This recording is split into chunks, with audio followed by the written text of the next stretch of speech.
Hello बच्चों, आज हम बहुत थोड़े से समय में बहुत ज़्यादा विषयों को शामिल करने वाले हैं, या यूँ कहें बहुत ज़्यादा विषयों के बारे में चर्चा करने वाले हैं बहुत आसान तरीके से कि कैसे कैसे क्या क्या इनके परिभाषाएं हैं और उदाहरण हैं। जैसे सबसे पहले हम लेते हैं जो मुख्य टॉपिक हमारे हैं, दोबारा से मैं बताती हूँ। समास है, संधि है, वर्ण है, शब्द है, वाक्य है, क्रिया है, वाच्य, उपसर्ग, प्रत्यय, विशेषण, संज्ञा, सर्वनाम, पदबंध, विकारी और अविकारी। ये लगभग व्याकरण के जो हमारे सबसे महत्वपूर्ण विषय हैं, उन सभी विषयों को हमने इसमें शामिल किया है और बहुत थोड़े समय में बहुत ही आसान तरीके से एक साथ सभी को हम लेकर आए हैं। तो आज हम शुरू करते हैं। सबसे पहले हमारा टॉपिक है समास। समास का अर्थ क्या होता है? समास। अब हम दोनों चीज़ों को साथ लेकर चलते हैं, तो समास और संधि के बारे में बता देती हूँ। समास और संधि होते क्या हैं? संधि होती है वर्णों का मेल और समास होता है हमारा शब्दों का मेल। दोनों चीज़ों को आप एक साथ याद कर सकते हैं कि समास क्या है? दो या दो से अधिक शब्दों का मेल, और संधि क्या है? दो या दो से अधिक वर्णों का मेल। दो या दो से अधिक शब्दों के मेल को या शब्दों के मेल से होने वाले परिवर्तन को हम समास कहते हैं। जैसे कि विद्या और आलय, विद्या और आलय दो शब्दों का मेल है, इन दोनों को मिलाने से एक नया शब्द बन जाता है विद्यालय। दूसरा है हमारा संधि। संधि क्या है? वर्णों का मेल। दो वर्णों के मेल से जो होने वाला परिवर्तन है उसको हम संधि कहते हैं। दो या दो से अधिक वर्णों के मेल से होने वाले परिवर्तन को संधि कहते हैं। जैसे कि हम एग्जाम्पल के तौर पे ले सकते हैं सुक्ति, सु जमा में उक्ति, तो इसका सुक्ति बन जाएगा। जगन्नाथ, जगत जमा में नाथ, जगन्नाथ बन जाएगा। अब अगला जो हमारा विषय है वो है, टॉपिक है वर्ण। वर्ण क्या है? वर्ण जो हमारी हिंदी भाषा की सबसे छोटी इकाई है, जिसके और टुकड़े न हों। और जो हमारे हिंदी के वर्ण हैं वो कौन कौन से हैं? इसमें स्वर आ जाते हैं, इसमें व्यंजन आ जाते हैं।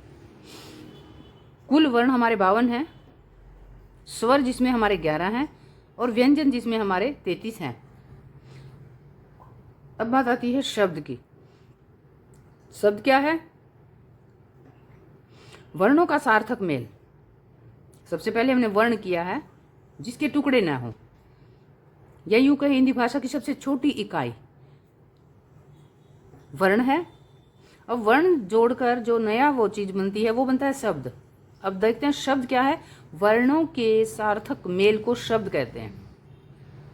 सार्थक मेल को, इस चीज को आपको ध्यान जरूर लिखना है कि सार्थक मेल हो तभी कोई भी वर्ण एक शब्द बना पाता है, नहीं तो नहीं। जैसे कि कमल, कै एक वर्ण है, मैं एक वर्ण है, ले एक वर्ण है। इन तीनों का सार्थक मेल यदि हमने किया है तब इसको कमल बना है। अगर हम इसको उल्टा सीधा वर्णों को लिख देंगे, जैसे कि ले मैं कै लिख दें या मैं ले कै लिख दें, तो वो एक सार्थक समूह नहीं होगा, वो निरर्थक समूह हो जाएगा जो कि एक शब्द नहीं बनाएगा। इसीलिए इस चीज को ध्यान में रखना है कि वर्णों के सार्थक मेल को ही शब्द कहते हैं, जैसे कमल। अब आगे बात आती है हमारी किसकी? वर्ण के मेल से शब्द बना। अब शब्द के मेल से क्या बनता है? वाक्य। वो कैसे? शब्दों के सार्थक समूह को वाक्य कहते हैं। शब्दों के सार्थक समूह को, वर्णों के सार्थक समूह को शब्द बना था। अब शब्दों के सार्थक समूह से हम वाक्य बनेगा। वाक्य कैसे बनता है? जैसे कि कमल है, कमल एक वर्णों का समूह था, यहाँ हम शब्दों का समूह कर रहे हैं। शब्दों का समूह में कमल बहुत सुंदर होता है, तो ये शब्दों का समूह, सार्थक समूह है। कमल बहुत सुंदर होता है, ये सभी के सभी जो है ना सार्थक समूह है, तभी एक वाक्य की इसमें सेंस निकल रही है। इसलिए शब्दों के सार्थक समूह को वाक्य कहते हैं, जैसे कमल बहुत सुंदर होता है। अब आगे बात आती है वाक्य के जो भाग हैं उन सभी के बारे में। क्या क्या होता है वाक्य में? क्रिया होती है। क्रिया क्या है? जिस शब्द से किसी कार्य के करने या होने का भाव पैदा हो। किसी कार्य के करने या होने का भाव जिस शब्द से निकलता है उसे क्रिया कहते हैं। जैसे कि पढ़ना है, लिखना है, खेलना है, कूदना है आदि। क्रिया के यहाँ दो भेद होते हैं, एक सक्रमक क्रिया होती है, एक अक्रमक क्रिया होती है। सक्रमक क्रिया कौन सी होती है? जिसमें कि कर्म होता है, कर्म सहित। और अक्रमक क्रिया कौन सी होती है? जिसमें कर्म नहीं होता, उसको अकर्मक क्रिया कहते हैं। जिसमें कर्म होता है उसको सकर्मक क्रिया कहते हैं। अब एक बहुत ही महत्वपूर्ण जो विषय होता है, टॉपिक होता है, वो होता है हमारा वाच्य। वाच्य एक ऐसा विषय है जो जल्दी से किसी को समझ में नहीं आता। वाच्य का अर्थ होता है, साधारण से शब्दों में, क्रिया का जो भोक्ता होता है, या यूं कहें क्रिया का फल जिस पर पड़ रहा होता है वही वाच्य होता है। जैसे कि राम पढ़ता है, यहाँ पढ़ना क्रिया है और पढ़ना का जो प्रभाव हो सीधा राम पर पड़ रहा है, तो ये राम एक कर्ता है। तो कर्ता के ऊपर जब क्रिया का प्रभाव पड़ रहा है तो ये कर्तृवाच्य है। वाच्य हमारे दो प्रकार के होते हैं, कर्तृवाच्य और अकर्तृवाच्य। कर्तृवाच्य जिसमें क्रिया का प्रभाव कर्ता पर पड़ता है, और अकर्तृवाच्य जिसमें दो भाग आगे होते हैं, एक भाववाच्य होता है, एक क्रमवाच्य होते हैं। क्रमवाच्य में क्रिया का प्रभाव क्रिया पर पड़ता है, और जो हमारा भाववाच्य है उसमें जो क्रिया का प्रभाव है वो क्रिया पर ही रहता है, ना तो क्रम पे होता है ना कर्ता पे होता है, इसलिए वो भाववाच्य होता है। तो यहाँ राम पढ़ता है, यहाँ क्रिया का जो भोक्ता है वो राम है, इसलिए यहाँ कर्ता राम करता है तो कर्तृवाच्य है। इसके बाद बहुत ही महत्वपूर्ण जो टॉपिक है वो है हमारा उपसर्ग और प्रत्यय। इन दोनों चीज़ों को लेकर हम एक साथ यदि हम चलते हैं तो आप समझ जाओगे कि हम एक उच्चारण करने के तरीके से, जैसे कि उपसर्ग को हम पहले बोलते हैं, प्रत्यय को हम बाद में बोलते हैं।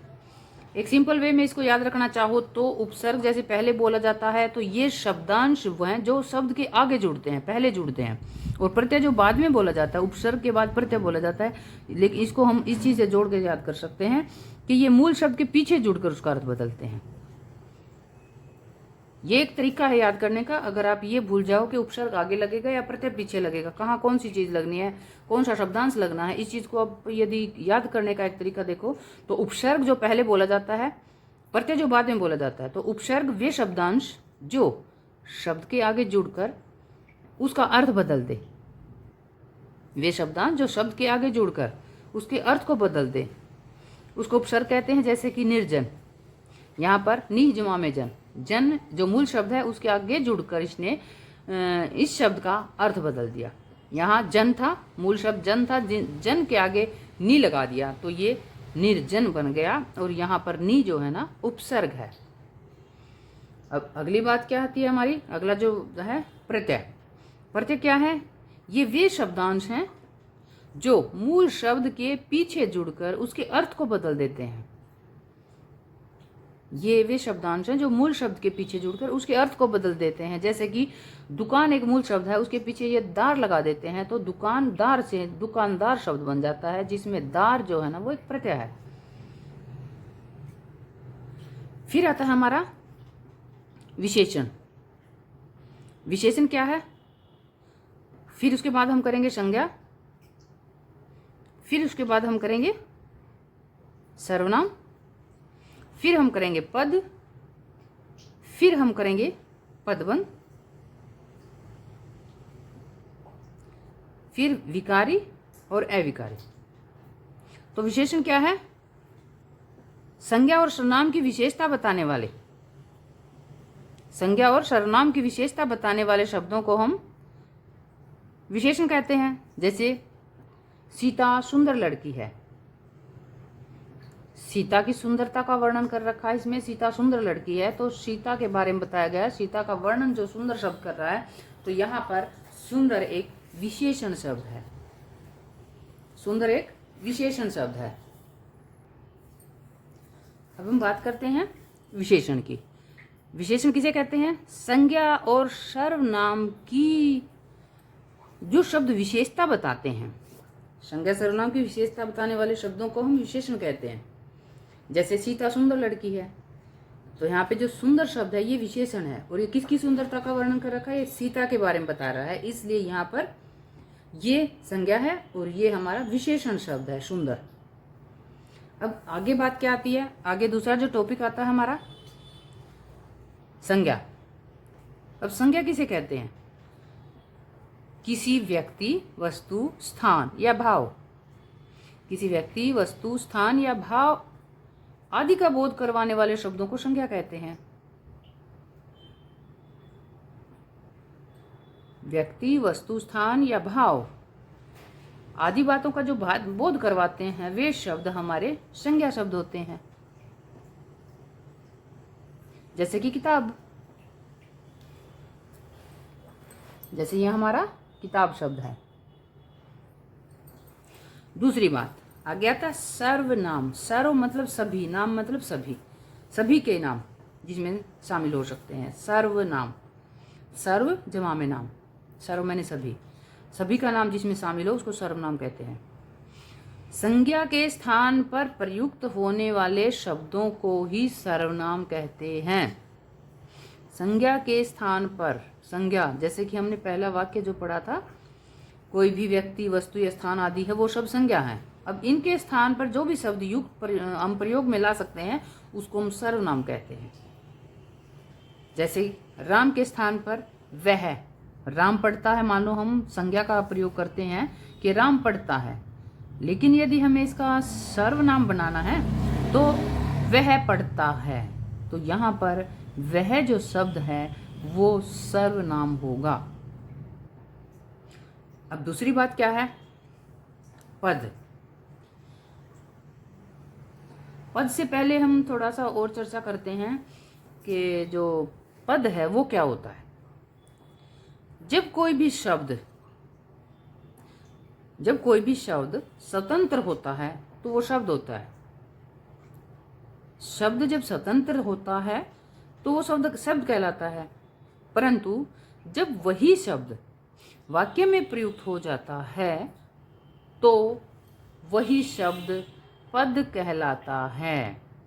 यानी होता शब्द ही है, लेकिन व्याकरणिक नियमों के अनुसार जब वो शब्द वाक्य में प्रयुक्त हो जाता है तो वो पद बन जाता है।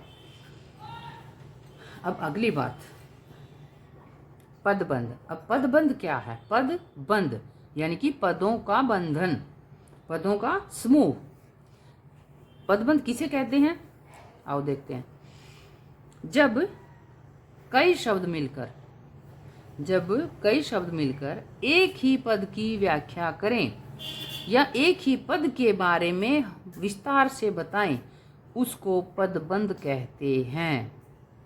दोबारा देखो, जब कई शब्द मिलकर एक ही शब्द की व्याख्या करते हैं तो वो पदबंध होता है। जैसे कि शेर की तरह दहाड़ने वाले तुम आज चुप क्यों हो। अब हम देख रहे हैं कि शेर की तरह दहाड़ने वाले, ये 5 जो पद हैं ये तुम के बारे में बता रहे हैं, तुम की व्याख्या कर रहे हैं। तो और तुम क्या है?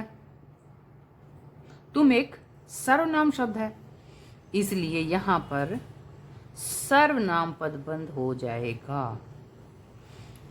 दोबारा एक बार फिर से देखते हैं कि जब कई शब्द मिलकर एक ही पद की व्याख्या करते हैं तो वो पदों का बंधन हो जाता है, पदबंध हो जाता है। जैसे कि शेर की तरह दहाड़ने वाले तुम आज चुप क्यों हो। यहाँ तुम शब्द की व्याख्या कई पदों के द्वारा की गई है, तो यहाँ पर तुम सर्वनाम शब्द है और सर्वनाम पदबंध ये बन गया है। अब हमारा अगला जो 15वां टॉपिक है वो है हमारा अविकारी। अब अविकारी शब्द क्या होते हैं? अविकारी यानी कि विकार में अ उपसर्ग जोड़ने के बाद अविकारी बन गया। और विकारी शब्द क्या है? विकारी शब्द के बाद पता होने के बाद हम अविकारी शब्द की व्याख्या आराम से कर सकते हैं। अविकारी शब्द उन्हें कहते हैं, अविकारी शब्द उन्हें कहते हैं जिनमें लिंग, वचन, काल, कारक, लिंग, वचन, काल, कारक आदि के कारण कोई परिवर्तन न हो। यहाँ पर ध्यान देने योग्य बात क्या है कि यहाँ न को हमने फोकस करना है कि कोई परिवर्तन नहीं होता, उसको हम अविकारी शब्द कहते हैं। जिसमें कोई बदलाव नहीं आता उसको हम अविकारी शब्द कहते हैं। जैसे प्रतिदिन, जैसे हर रोज, जैसे यथाशक्ति इत्यादि। अब आप बात करोगे कि हमने कई बार पेपर में आ जाता है कि अविकारी शब्द छांटो, तो उसकी पहचान कैसे होगी। तो उसकी पहचान के लिए आपको सबसे आसान तरीका इसका कि आप उस शब्द को एक वाक्य में प्रयुक्त करके देख लो। वाक्य में प्रयोग करके देख लो, यदि उस शब्द का, पद का रूप परिवर्तित हो जाता है तो वो एक विकारी शब्द रहेगा, और यदि उसका लिंग, वचन, काल, कारक आदि किसी के साथ भी जोड़ने के बाद उसका रूप परिवर्तित नहीं होता है तो वो अविकारी शब्द होगा। जैसे अब आता है विकारी शब्द। विकारी ये वे शब्द होते हैं जिनमें लिंग, वचन, काल, कारक आदि के कारण परिवर्तन हो जाता है। जैसे गोरा लड़की, गोरी लड़की, गोरा लड़का, गोरी लड़की। यहाँ गोरा गोरी दोनों विकारी शब्द हैं, लड़का लड़की दोनों विकारी शब्द हैं, क्योंकि हम अगर गोरा शब्द के साथ जोड़ेंगे तो हम लड़का जोड़ेंगे, और गोरी के साथ होगा तो लड़की के साथ होगा। या यूं कहें कि लड़का शब्द के साथ हमने गोरा विशेषण जोड़ा जाएगा और हमें लड़की के साथ गोरी विशेषण जोड़ा जाएगा, तो इससे इनका रूप बदल गया है। और जिनका रूप बदल जाता है वो हमारे विकारी शब्द होते हैं, जिनका रूप नहीं बदलता वो हमारे अविकारी शब्द होते हैं। तो इस तरह से हमने लगभग 16 विषयों को, 16 टॉपिक्स को हमने लगभग 20 मिनट में, 20 में 15 मिनट में भी हमने कवर कर लिया है। अगर आपको कुछ समझ में आया है और यदि कुछ समझ में नहीं आया है या कहीं कुछ कमी है तो कृपया करके आप कमेंट बॉक्स में कमेंट करके प्लीज़ ज़रूर बताएं। और चैनल को अगर आपको कुछ पसंद आया है तो हमारे चैनल को सब्सक्राइब करना न भूलें। धन्यवाद।